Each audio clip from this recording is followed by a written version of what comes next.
I've been studying crypto closely since almost the time it came out. And part of the reason is I get constantly invited to these gold versus crypto debates. And you had the most Yes. famous one in history. Thank you. I was on the sidelines a little bit, but Frank Joustra and Michael Saylor.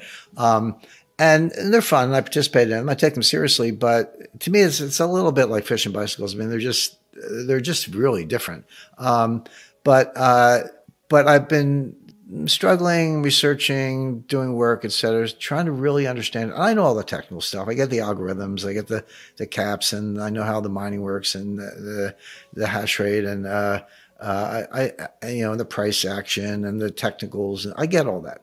None of that has anything to do with Bitcoin or any other cryptocurrency. The right way to think about it, or the most advanced way to think about it, is part of an electronic environment that we're all immersed in that we're not aware of because we're in it. It's I've said we don't know who discovered water, but it was not a fish. Meaning, if the fish is in the water, it doesn't know what water is. You have to take it out of the water. It's like, hey, where's the water?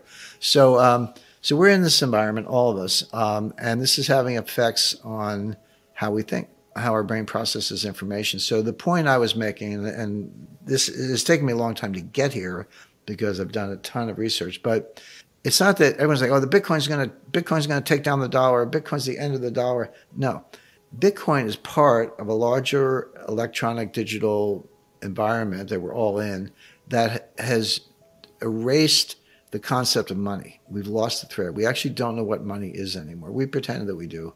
We talk So about well it, but said. Yeah. we don't know. And so I'm using the term moneyness. It has some characteristics of money. Some do, some don't. Some have more, some have less. Some have different features. And there's a really good piece of academic research, fairly recent. But the authors kind of wanted to update the classic definition of money. That was their point. And this is from Jevon and Menger in the late 19th century. And they were the ones who said, unit of account, store of value, medium of exchange. That's the three-part definition of money, and everyone recites it, and I've recited it. And they said, well, yeah, but you actually have a lot more different kinds of money, and you have a lot more functions.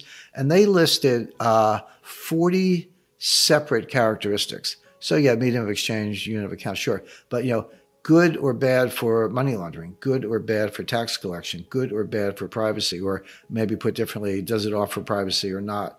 Does it help tax collection or not? Does it help any money laundering or not? Down this list of 40 characteristics, and they had 15 kinds of money. So, Fed money, central bank digital currencies, Bitcoin, crypto, gold, silver, et cetera, and a bunch of others. So that's a matrix with 600 boxes, 40 characteristics, 15 kinds of money.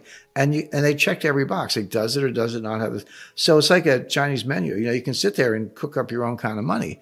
So I thought it was really good scholarship and a great way to think about it. But taking that a step further, to my point, if I've got 600 choices on the matrix, then we don't actually know what money is. What we have is what I call moneyness. And that has much bigger implications than whether, Bitcoin is a bigger payment currency than the dollar someday. I personally doubt it. But what's going on is actually much more profound. I want to bring up talk of the digital currency, the Fed dollar, call it whatever you want to call it. Obviously, we see the mandates coming out, Biden talking about it, and now Powell commenting on a future central bank digital currency, saying that, should we see one, it would need to ensure user privacy. It would need to be identity verifiable. It would need to be intermediated and serve as a widely accepted means of payment. Okay, but I want to hone in on the ensure user privacy part, because when we talk about the coming, digital dollar, obviously the question of privacy is like, well, what about my privacy? So can you have a digital dollar that ensures a user's privacy? Does that make sense to you? Is that plausible? Okay. Well, all right. It needs there's a little bit of nuance there. So they can assure your privacy vis-a-vis the rest of the world. So Danielle Cambone has her digital wallet. I don't know if you have iPhone or Samsung, but you got your smartphone, you got your app, your Fed app. You have an account at the Fed. It's completely digital. You're getting the central bank digital currency in the form of U.S. dollar, et cetera, and you're paying your bills and life goes on. They can protect that against the rest of the world, but they know it. The government knows it, and that's part of the total surveillance state. And that's the way it's being rolled out in China. So it's really a totalitarian mechanism So, I mean, they already know your whereabouts. I don't have to pick on you, me, or anybody. They know our whereabouts from our iPhones when they're on. Unless you get I have a Faraday bag, turn it off, put in a Faraday bag. That's pretty good protection. But if you don't have that, they're following you around. But now they're going to every point of purchase. What did you buy? And getting back to our friend Christy Freeland. So, what if you voted for the wrong political party or supported the wrong political cause? And they freeze your account, So it may be private to the rest of the world, but it's not private to the government. In fact, quite the opposite. It perfects the total surveillance state. So it's 1984. Before we continue, help us clicking that YouTube like button and subscribe now to our channel. This shows the algorithm that you valued this information. And it helps us spread that message. Sharing is caring. And now, let's continue. I have bad news for you. If you're not rich by now, you're screwed. And if you're in debt, you're even double screwed. How so, you might wonder? Well, the sad truth is that you're working your whole life to make someone else rich. The mega corporations, the banks, the politicians, everyone is getting richer. They get your money. And what is even worse, they get your time, they get your life. You are not even in a rat race, you're in a financial prison. But what could a solution for you look like? Honestly, I don't know, but I know what a solution for me would look like. It's very simple. I use whatever money I have and I multiply it with 1,000. This could make my life much easier and probably yours as well.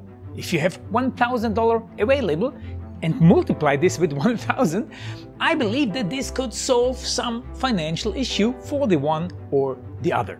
Of course, if you're ugly, you would have to multiply it with much more than 1,000. My name is Marco Stan, and this is what I decided to do. I decided to 1000x my money.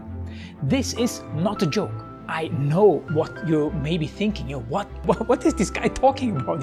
How should this work? This is not possible. Well, I made a detailed video where I laid out my plan. And some clever folks might even want to look at this plan and copy it and do exactly what I do. This is just a little hint on the side.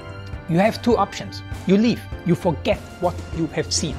You do whatever you're doing and you hope that somehow you get some other results. Good luck with that. Or you click the link below the video. You enter your email address because I'm not showing this to everybody. You at least watch my video on how I plan to 1000x my money. The choice is yours. Make the right choice. Join me. See what a different future you could have. See at least how I intend, how I plan to do the 1000x. So click on the link below, enter your email address, and I see you on the other side. Your Marco Stan.